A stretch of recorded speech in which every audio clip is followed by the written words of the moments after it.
Namaste everyone, this is me Pramila, director of YATRA Magazine. Today we have Jane ma'am. Welcome to our show ma'am. Namaste. Namaste. It's an honor to be here, and I really look forward to chatting with you today. Thank you for your precious time ma'am. Can you tell us about some of your most memorable journey around the world? Are there any specific places or experience that stand out to you? There are so many. We've been doing this for a long time now, several decades. And, you know, the things as I look back, I remember the wonder and the beauty of Iguazu Falls in Paraguay, traveling through the Carpathian Mountains in Transylvania when we lived in Romania, the misty tea plantations of Sri Lanka.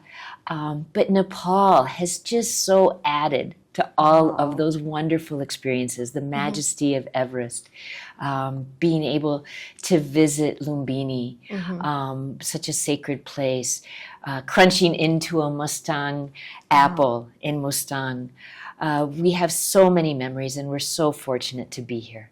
What are some of the unique challenges and rewards of being a seasoned traveler? How do this experience shape your view of the world? So I'm a mom and a grandmother, and all of our children and our two beautiful grandchildren are back in the U.S. And so that's really the hardest challenge of this lifestyle is we've been able to see the world, but there's always a bit of a constant ache of being so far away from those who are dearest to us, especially as our parents grew older too. There were challenges like that. And specifically here in Nepal, one of my biggest challenges is wearing a sari. These beautiful garments that are like pieces of art that Nepali women wear so gracefully and effortlessly. And I do not wear them gracefully and effortlessly, but I always keep trying. During your travels, you must have met so many fascinating people. Could you share some memorable encounters or stories from the people you have met? We've met incredible people all over the world. I've had the opportunity to meet presidents, prime ministers, foreign ministers, royalty.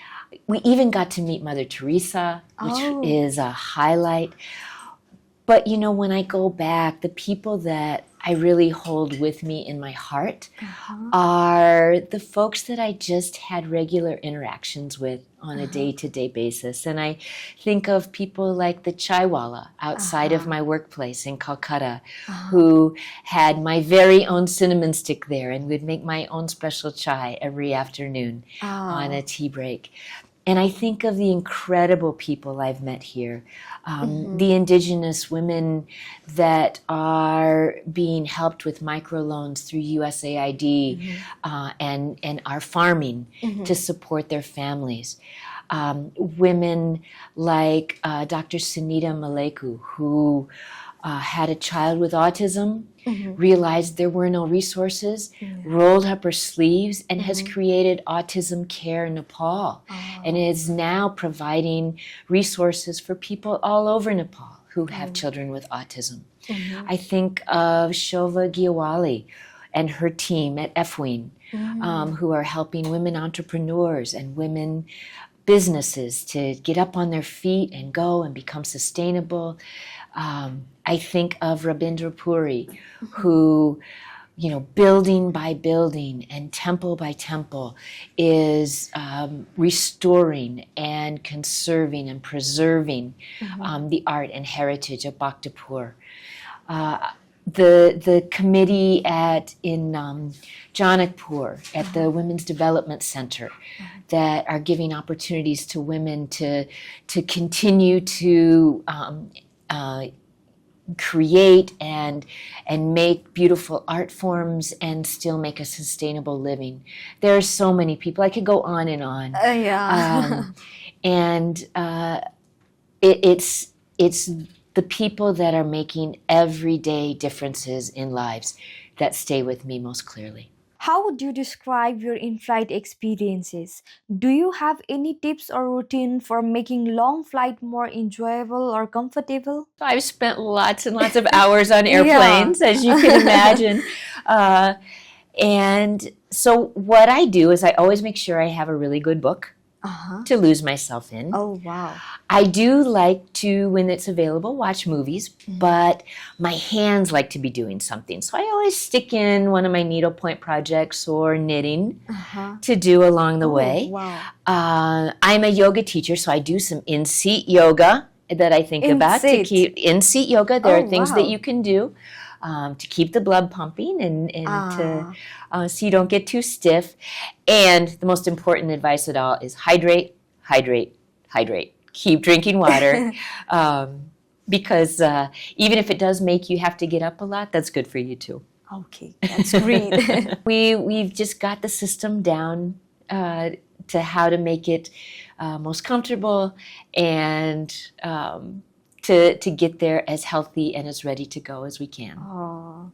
What lesson you have learned from the traveling that you believe others would find valuable? I think one of the most important things I realized early on is that you need to get off the beaten track. Get off the tourist track, wander down side streets and alleys to where the people live and do business, wander into the cafes that are not full of tourists but are full of locals. Take the time to talk to the people that live there. That's how you really get to know a place. The other thing that we found so valuable, especially as part of the embassy community, is that we're able to blend our cultures, and we can share ours with our community and they share theirs with us. You know, we think of setting up the swing at the embassy at Tihar, the dancing and music and singing that we do at Desai.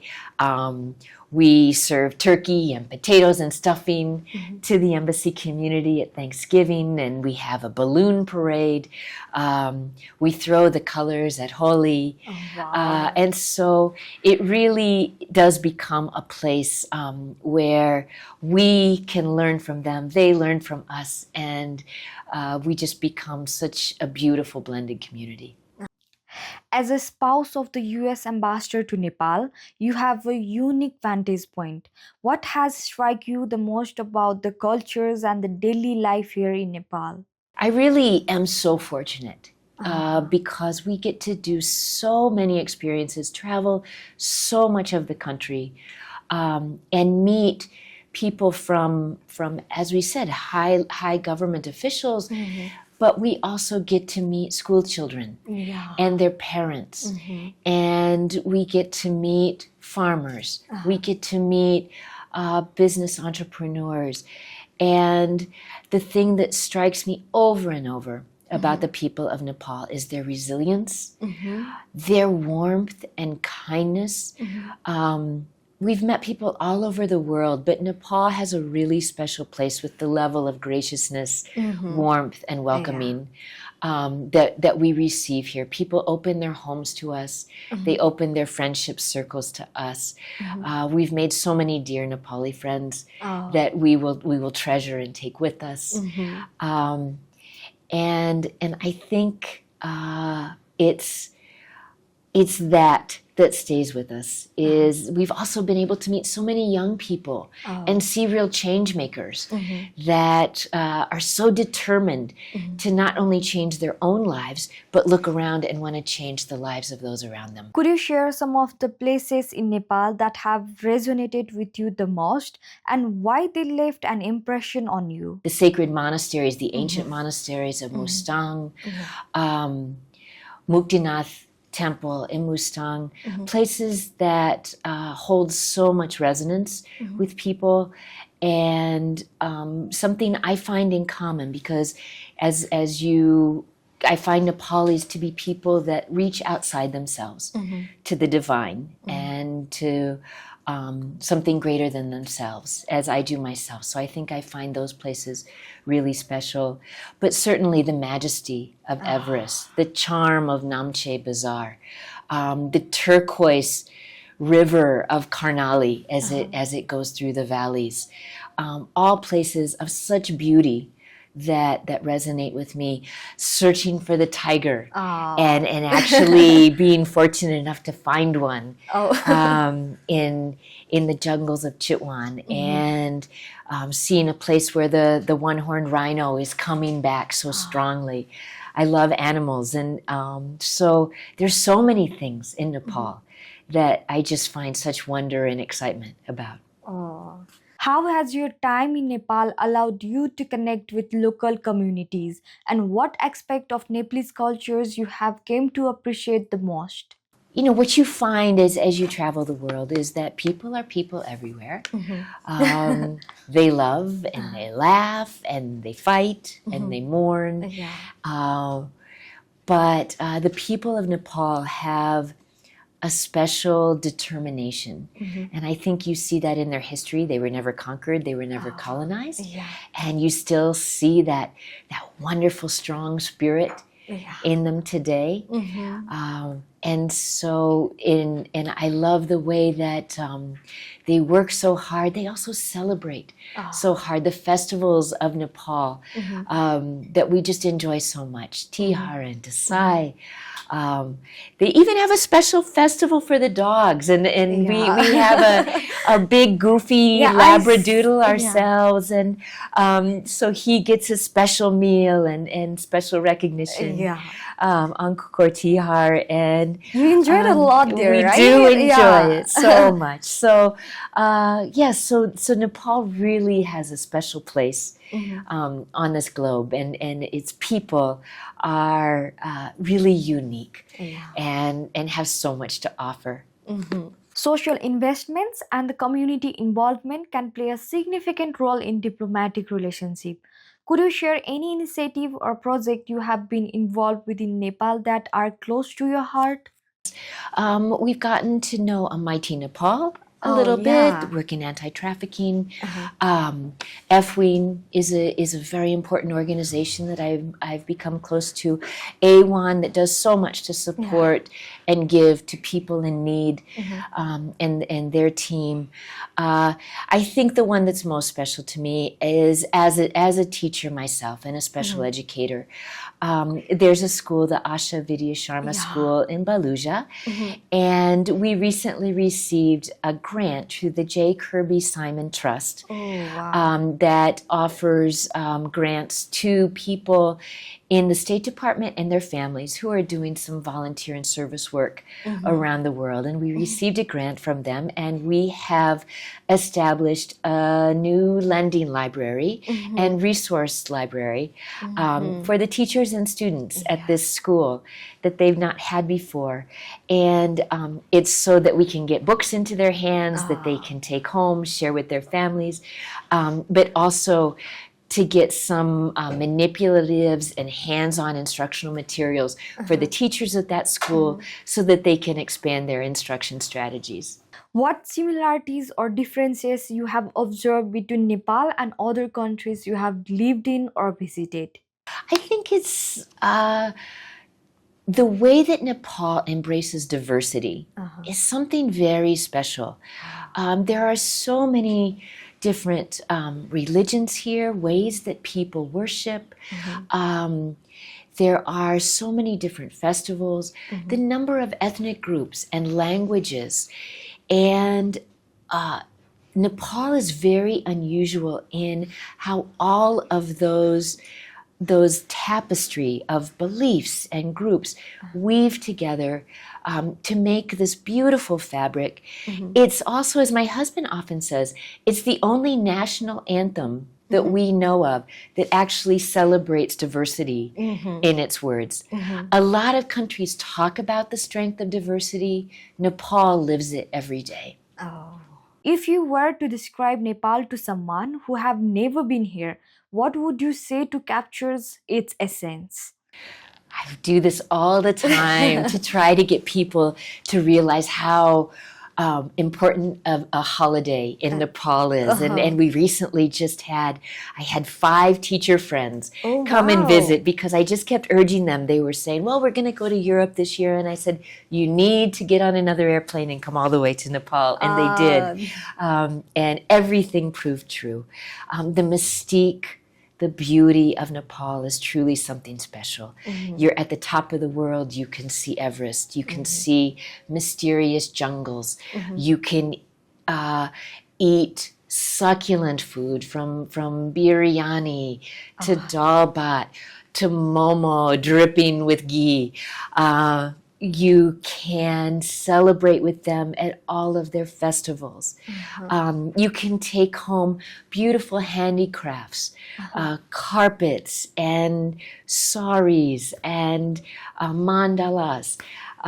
And there really are so many treasures here and so many experiences that are unlike anything you can do anywhere else in the world. And the variety of what you can do here. You can also come to a place that's very sacred to see the birthplace of the Buddha, to see really the sacred temples, the ancient monasteries, and you can reconnect with your soul as well. Are you enjoying having a Nepalese cuisine? We love the Nepalese cuisine. We enjoy it almost daily. And we have really enjoyed exploring the food options here in Kathmandu and around Nepal. Okay. Looking back on your journey, both globally and here in Nepal, what do you hope people take away from your stories and experiences? I think, the thing is the more that we travel, the more that we know, the more we realize how much we still don't know and how much there still is of the world to see. And I think what I would say to others is come create your own stories. Okay. That traveling is the way to bridge the conflicts in this world, the misunderstandings of this world. It's when you take the time to immerse yourself in a new country, a new culture, get to know their people, that understanding is restored, love grows. And to me, it's one of the most vital ways to peace. It's always pleasure to meet you. I have learned so many things from you. Thank you so much, ma'am, for your precious time. I've really enjoyed this time just chatting with you and getting to know you a little better. Thank you so much, ma'am. Thank you. This is me, Pramila. Namaste.